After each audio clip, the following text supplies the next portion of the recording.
He goes on to say, we do not live in a country to which Braxton Bragg, Henry L. Banning, or Robert E. Lee can serve as an inspiration. What does the White House say to that particular point of view? Fort Bragg is known for the heroes within it that trained there, that deployed from there, and it's an insult to say to the men and women who left there the last thing they saw on American soil before going overseas, and in some cases losing their lives, to tell them that what they left was inherently a racist institution because of a name. That's unacceptable to the president, and rightfully so.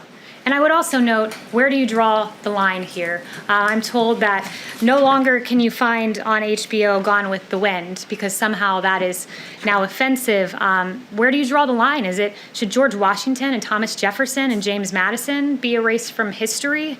What about FDR and because of internment camps? Should he be erased from history, or Lyndon Johnson, who has a history of documented racist statements? And finally, what about people that are alleged by the media to be segregationists?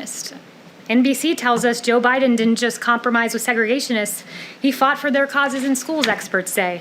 CNN tells us letters from Joe Biden reveal how he sought support of segregationists in the fight against busing. And Washington Post tells us that Biden's tough talk on 1970s schools desegregation plans could get him new scrutiny. And there are several more where that came from. So I'll leave you with the question, should we then rename the Biden Welcome Center?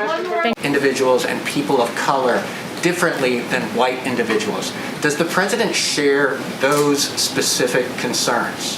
Here's what he's concerned about. He's concerned about and I've told you he's addressed injustices with Sandra Bland and George Floyd and has repeatedly acknowledged that. But here is, in addition to that, his concern, put very well by New York's Police Benevolent Association President Mike O'Meara. Our legislators are failing us. Our press is vilifying us. He's saying us as police officers, stop treating us like animals and thugs. We've been vilified, and it's disgusting. When you have a sitting congressman, Ilhan Omar, calling cops cancer, what do you think that leads to? The AP reported on a shooting in front of a police department today in California. Let's stop vilifying our officers. Let's recognize injustice where we see it, but recognize all of us in here are safe because of our police officers doing their job each and every day. I understand that, but there are concerns among many Americans that people of color are not treated the same by police, and that is what many of the protests have been about.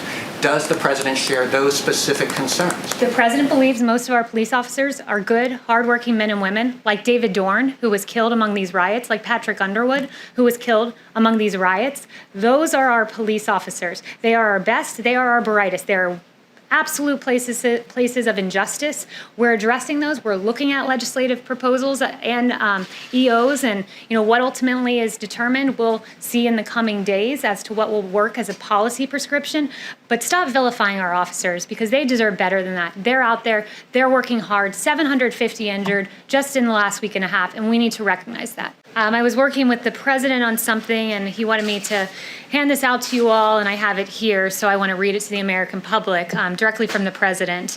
It has been suggested that we should rename as many as 10 of our legendary military bases, such as Fort Bragg in North Carolina, Fort Hood in Texas, Fort Benning in Georgia, and the list goes on. These monumental and very powerful bases have become part of a great American heritage and a history of winning, victory, and freedom. The United States of America trained and deployed our heroes here and won 2 world wars. Therefore, my administration will not even consider the renaming of these magnificent and fabled military installations. Our history as the greatest nation in the world will not be tampered with. Respect our military. So that was directly from the president. We spent some time working on that, and I wanted to deliver that to you. Also, I wanted to take us through a few other things relating to the coronavirus. First, the coronavirus task force briefing was held yesterday. I was in it, and there was some very good news that I'd like to share with you. I don't know if you all saw, there were 2 studies that came out, very strong studies in the journal Nature. And in Europe, which had a very similar epidemic profile to the United States, 3.1 million lives were saved due to mitigation and the efforts taken by the European governments. And as Dr. Birx noted to me, she sent this to me just before I walked out here, she said it suggests that the United States also prevented over 3 million deaths, thanks to the efforts of President Trump and the American people. Another study found that the shutdown efforts prevented 50 million additional coronavirus cases.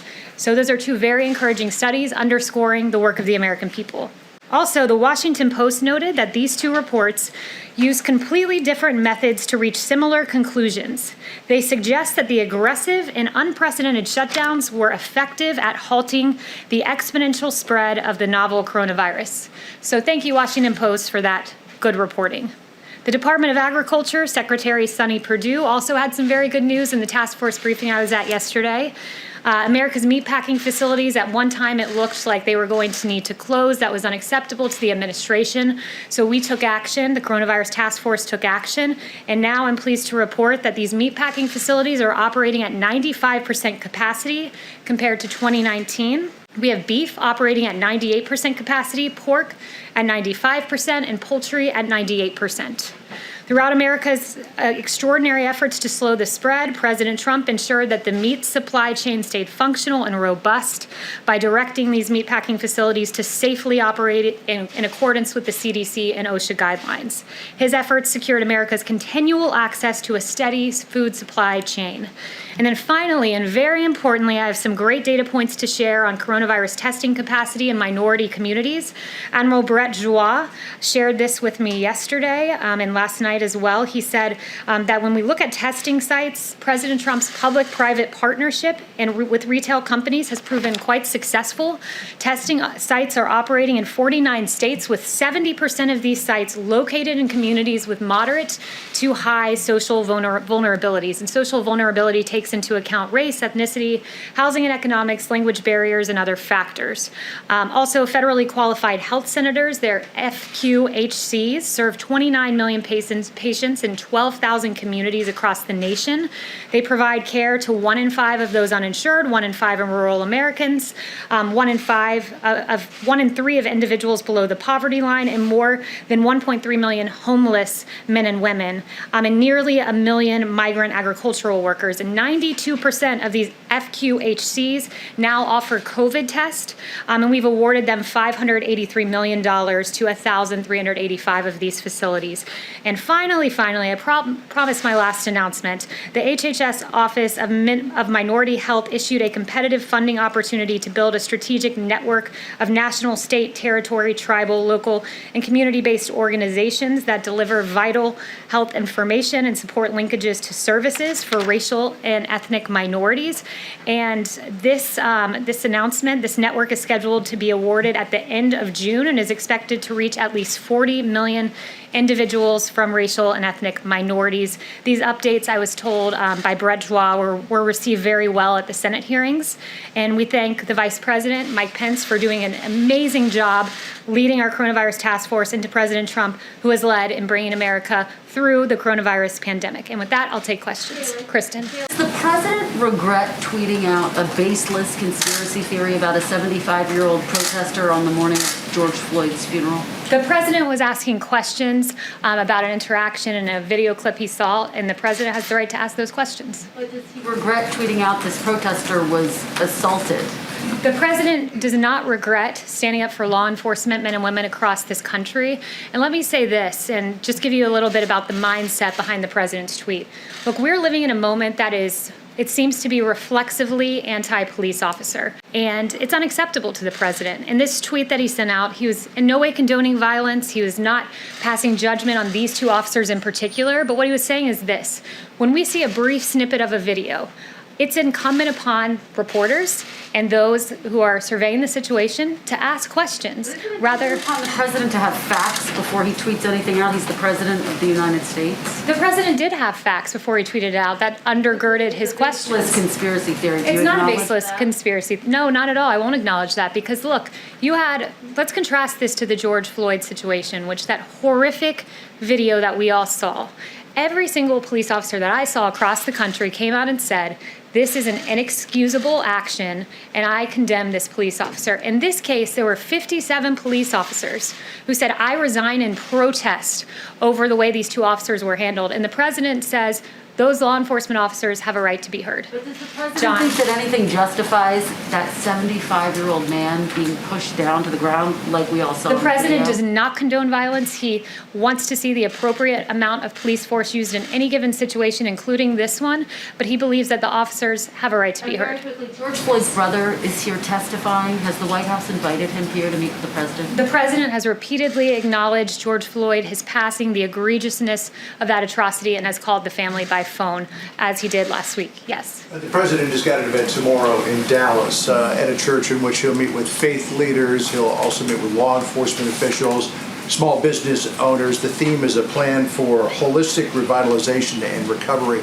Will the president be announcing any policy in regards to police reform tomorrow, and what might that policy form?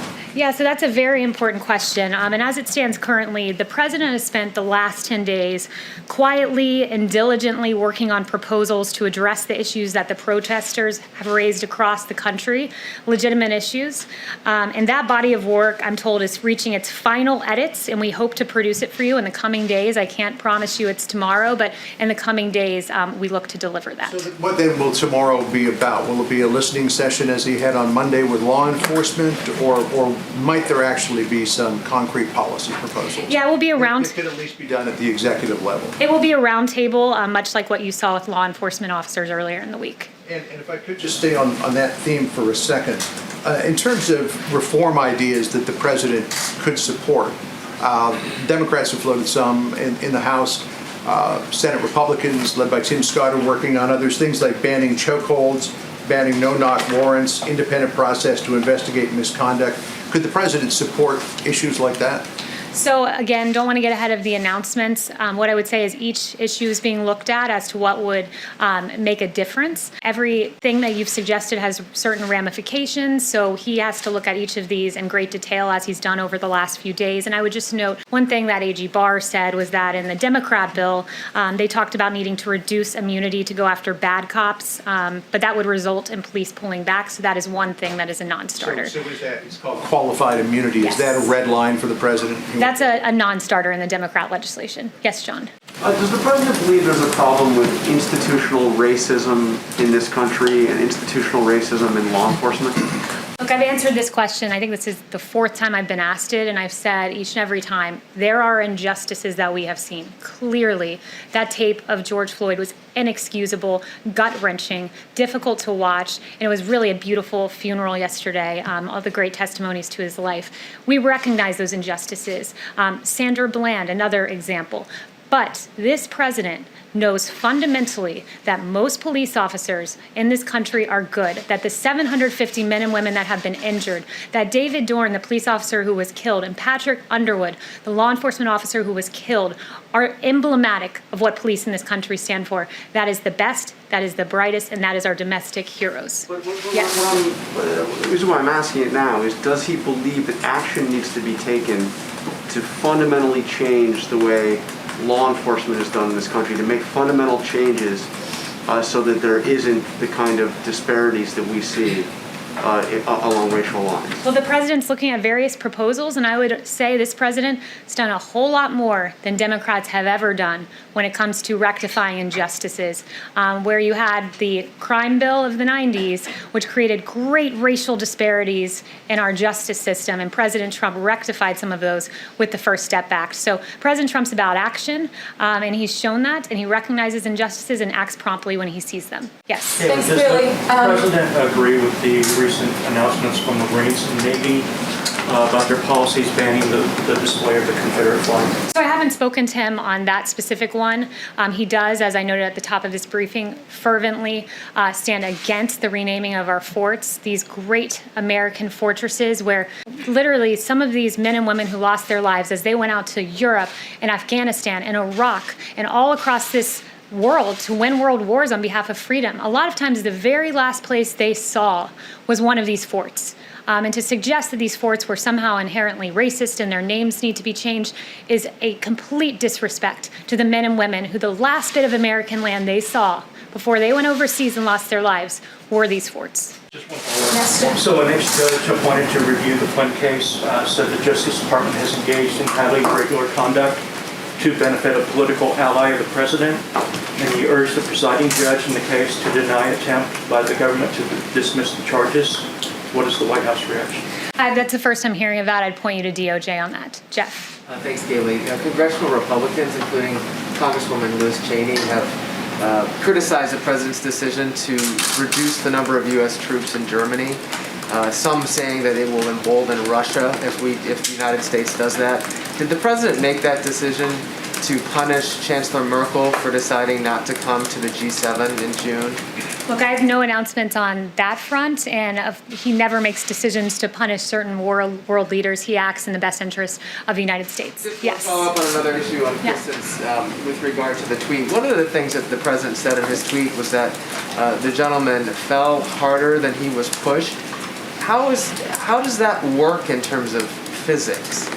Look, the president raised several questions based on a report he saw. He has a right to ask those questions, and where he stands is squarely with law enforcement. He was making no judgments, not condoning violence, not saying what happened in this case with these two officers was right or wrong, but he's standing back and saying we need to ask questions before we destroy lives and convict people in the court of public opinion. Yes. Thanks, Kayleigh. Two questions on the economy. First of all, both the chair of the Federal Reserve and Steve Mnuchin said today the U.S. will definitely need another round of stimulus. How urgent is that for the president? I mean, how soon do we expect him to meet with Democrats to discuss the next legislation?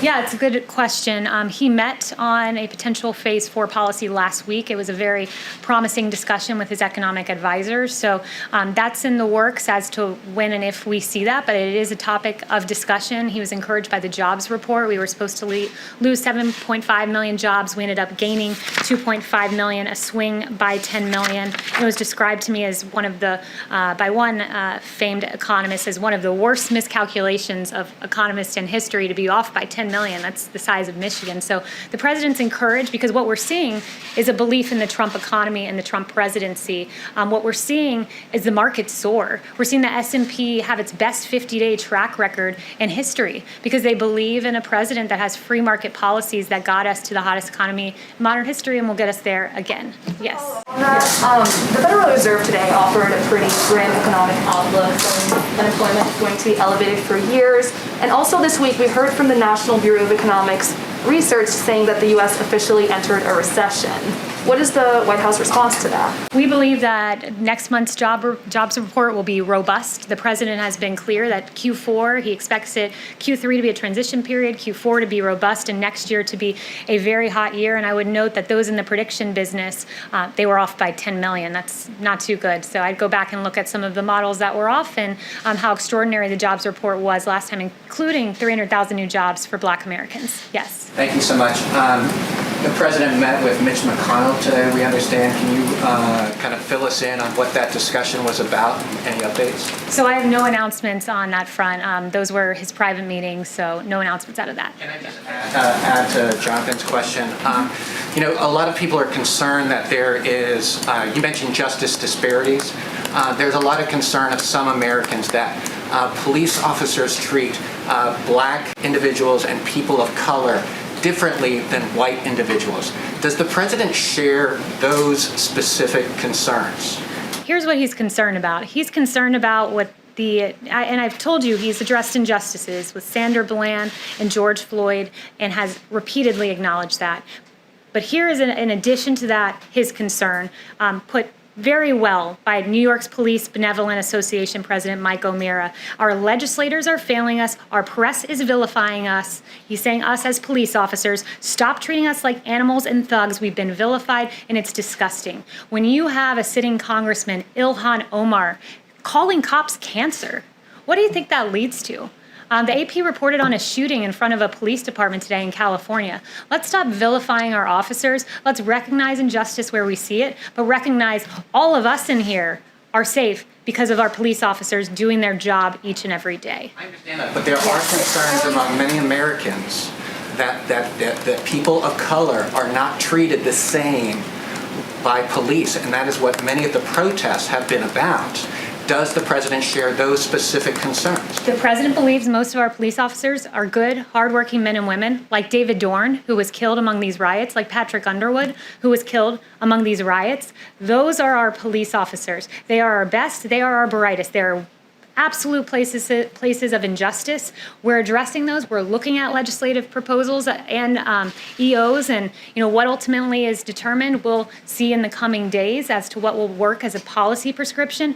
But stop vilifying our officers, because they deserve better than that. They're out there, they're working hard, 750 injured just in the last week and a half, and we need to recognize that. Yes. Back on the Buffalo protester, is the president disappointed that more Republicans have not lined up to support the questions he asked, to use your characterization of it, which many people also characterize it as a conspiracy theory?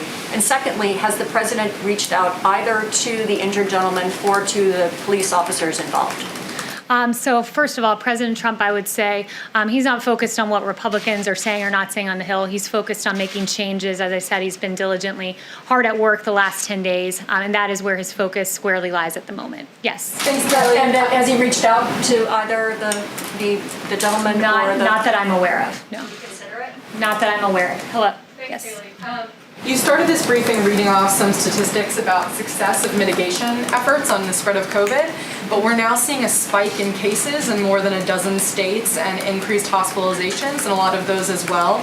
So, and many public health experts attribute these spikes to Memorial Day weekend gatherings and other aspects of the reopening process before these mass protests. So why is President Trump continuing to urge reopening given this trend, and should we be slowing down a little bit on the reopening process as we see cases spike? First, let me know as it pertains to Memorial Day. A week ago today, the Vice President's team told me, I wasn't in task force that day, but that it was said that in fact that there was no linkage to Memorial Day as being some point of spurring wild outbreaks and rises across the nation. What I would say though, I talked to Dr. Birx and she said what we've seen is that in general, April averaged out to be about 30,000 cases a day. May was about 25,000 cases a day. Currently, we're at around 20,000 cases a day. And you've got to look in a nuanced way at each of these states. Like, for instance, Texas is one of the places where they're saying we're seeing a steady slope, not a huge rise, but part of it's in due to the fact that they're testing in long-term care facilities and in prisons, and the more testing you do, the more cases you identify. Can I ask a follow-up? Sure. President Trump is planning to restart campaign rallies within the next few weeks. What sort of precautions is he going to be taking at his rallies for the safety of the rally-goers? So we have no rallies announced just yet. You're right about the 2-week timeline that was put forward. But we will ensure that everyone who goes is safe, but no specific announcements on that front. And I would direct you to the campaign for more information on that. Yes. Yes, thanks for taking my question. Owen Jensen with EWTN News. We've seen thousands of people in the streets protesting, exercising their constitutional right, those of course doing it peacefully. At the same time, churches in many cases told to limit their gatherings, in some cases to 10 or no more. Does the president see a double standard there, constitutionally speaking? And if, can you explain, please? There are absolute double standards that we've seen, and that's why the Justice Department set up a task force, if you will, or a group to look at civil liberties as during coronavirus shutdowns. I read about one case where you had an allowance of outside gathering and protest, but indoor churches could not gather, even with socially distanced protocols. He absolutely sees an issue. There have been several cases pointed to where people attending church in their cars were targeted by law enforcement officers. So that's unacceptable. People should be allowed to worship. We have a First Amendment in this country. There's a way to safely do it. I went to Mass and was able to safely attend distance from people, and there were appropriate protocols that were taken in that case, and that's what we hope to see, as the president made eminently clear a few weeks ago. Not too long ago, he asked for all churches to reopen. Is he happy with the progress or no? He's happy with the progress. I've seen, in fact, that very week, a church that I visited reopened, a church down the road from me. So I think he gave a lot of courage to the faith community to reopen, to do so safely. And look, here we are, I think 4 weeks later, and we haven't been hearing about, rampant outbreaks in places of worship. The First Amendment's a beautiful thing. People have a right to go to church or mosque or synagogue. Yes. Yes, hi, Kevin, thanks. Still on COVID, the president seems pretty unconcerned so far about November and the COVID situation, whether people are going to be afraid to go to the polls or whether there's going to be a lot of delays because of the COVID. He recently said it's a long way off, I think meaning that the pandemic would have died down by then, essentially.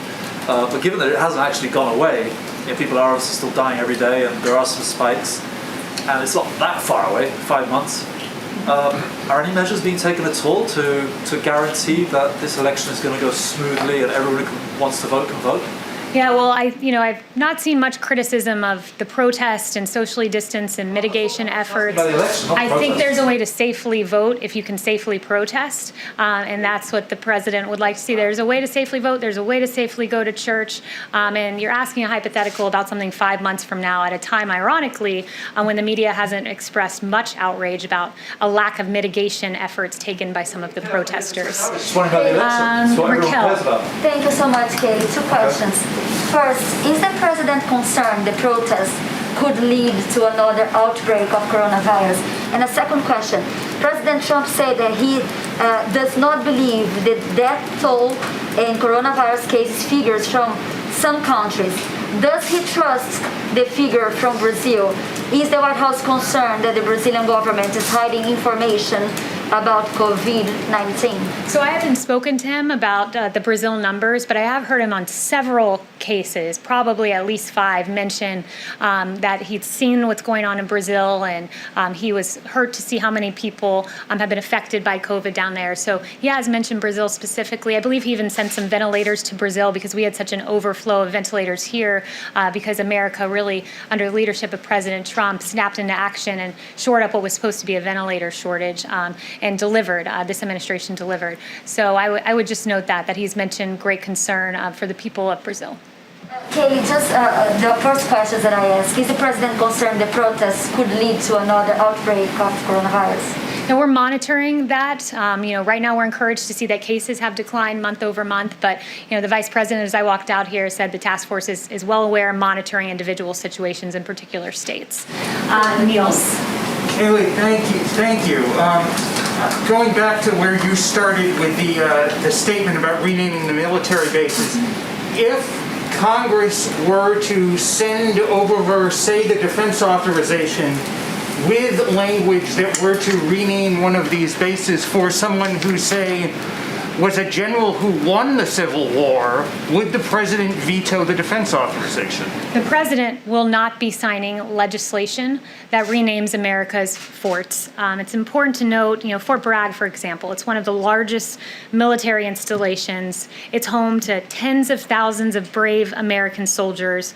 And when you think of Fort Bragg, we think of the brave soldiers that deployed from there. We think of all 5 World War II airborne divisions, the 82nd, the 101st, the 11th, the 13th, and the 17th, all trained at Fort Bragg. The 555th Parachute Infantry Battalion, this was the first black parachute battalion trained at this fort. We must recognize the sacrifices made by these men and women, some of whom saw Fort Bragg for the last time before they went overseas. We've got to think of the Fort Bragg soldiers that have led humanitarian operations like in Hurricane Katrina and the earthquake in Haiti. We've got to honor what has happened there, not rename it. So that is an absolute non-starter for the president.